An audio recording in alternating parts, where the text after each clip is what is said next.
Saudara-saudari, marilah kita mendengarkan renungan dengan judul Hal-hal yang akan datang,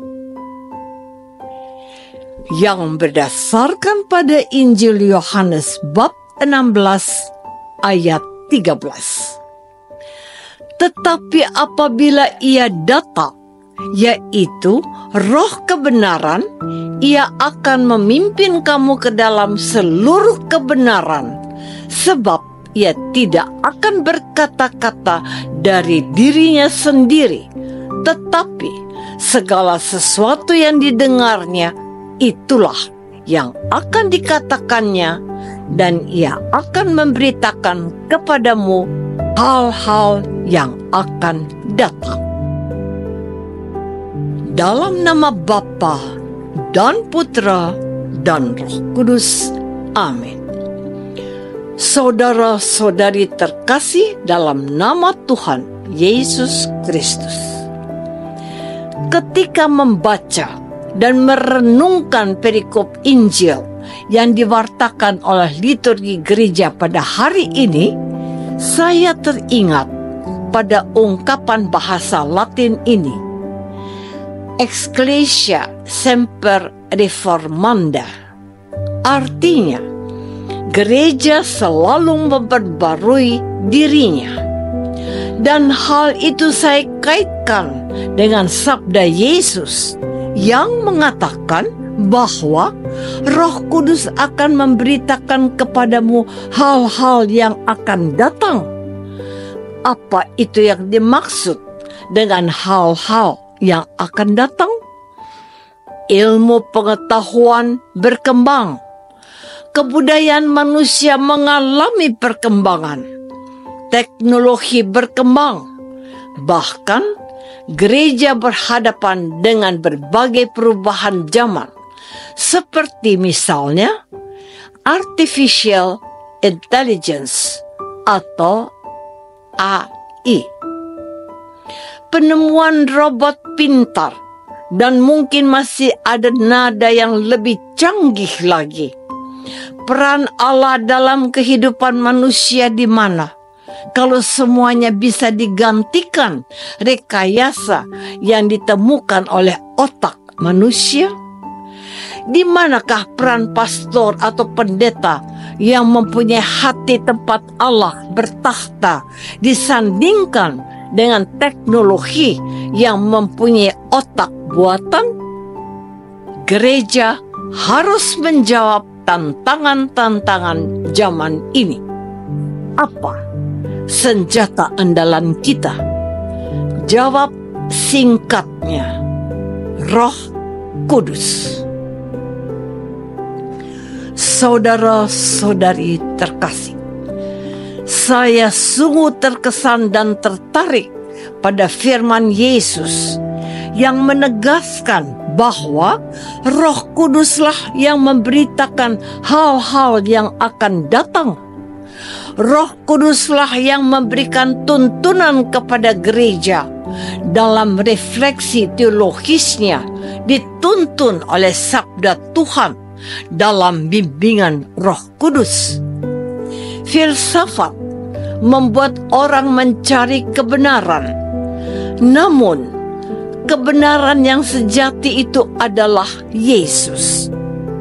Yesus itulah misteri kebenaran Allah yang tak terselami, namun ditolong oleh refleksi teologis menjadikan filsafat menjadi ansila teologia. Filsafat membantu para teolog untuk mengadakan refleksi teologis yang mumpuni dan terpahami di bawah tuntunan Roh Kudus.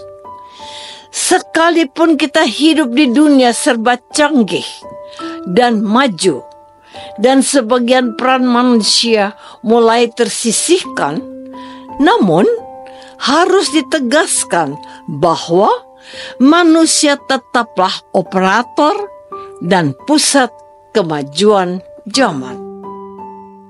Saudara-saudari terkasih, dari waktu ke waktu gereja selalu mengikuti perkembangan zaman dan mengakui kebenaran bila hal itu tidak sesuai dengan ilmu pengetahuan yang tidak terbantahkan kebenarannya. Contoh, dahulu gereja mengakui bahwa matahari yang mengelilingi bumi. Namun akhirnya kebenaran alam tidak bisa dinafikan bahwa bumilah yang mengelilingi matahari. Sampai hari ini, Gereja Katolik menyadari perlunya mengikuti dan mengamati berbagai perkembangan ilmu pengetahuan di segala bidang ilmu pengetahuan. Sebagai contohnya, perkembangan media sosial, internet, dan hal-hal lain yang berkaitan dengan ini. Gereja juga mulai memanfaatkan perkembangan teknologi untuk menyebarkan dan mewartakan imannya. Misalnya, Lumen 2000 yang sedang Anda dengarkan saat ini bisa Anda ikuti melalui siaran radio pada jam-jam tertentu. Namun, saudara bisa juga mengikutinya melalui YouTube di Hidup TV pada waktu yang mungkin tidak sempat Anda dengarkan melalui radio. Saya sendiri mencoba menjangkau semakin banyak orang Katolik yang saya kenal dengan mengirimi mereka melalui WhatsApp atau HP mereka setiap hari, baik itu melalui grup WA atau secara pribadi. Teman-teman itu ada yang di Papua, di NTT, di Jawa dan di Sumatera dan di Kalimantan. Saya ingin supaya sebanyak mungkin orang dibantu untuk mendapatkan santapan rohani melalui media ini. Saudara-saudari terkasih, yang saya katakan itu lebih bersifat teknis.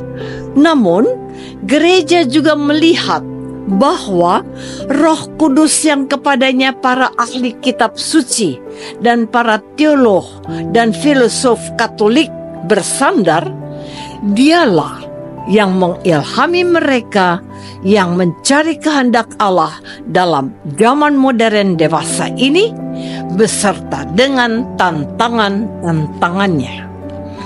Gereja yang selalu berusaha memperbarui dirinya sangat terasa pada Konsili Vatikan kedua pada tahun 1965. Banyak dokumen-dokumen gereja yang penting untuk menjawab persoalan-persoalan zaman now. Setelahnya, para bapak suci menerbitkan surat gembala atau ensiklik untuk menanggapi perkembangan zaman ini dan persoalannya agar umat Allah dituntun dalam segala kebenaran Tuhan Yesus melalui magisterium gereja sebagai pengajar resmi gereja yang tak dapat sesat. Maka sekarang marilah kita mulai memahami bahwa Tuhan Yesus sebelum kembali kepada Bapaknya, Ia sudah melihat jauh ke depan, entah sampai kapan nanti, bahwa gereja membutuhkan seorang penolong. Dan Yesus memberikan roh kebenaran dari Bapa yang diutusnya untuk memimpin gereja, yang diberi mandat oleh Yesus melalui Petrus dan para penggantinya.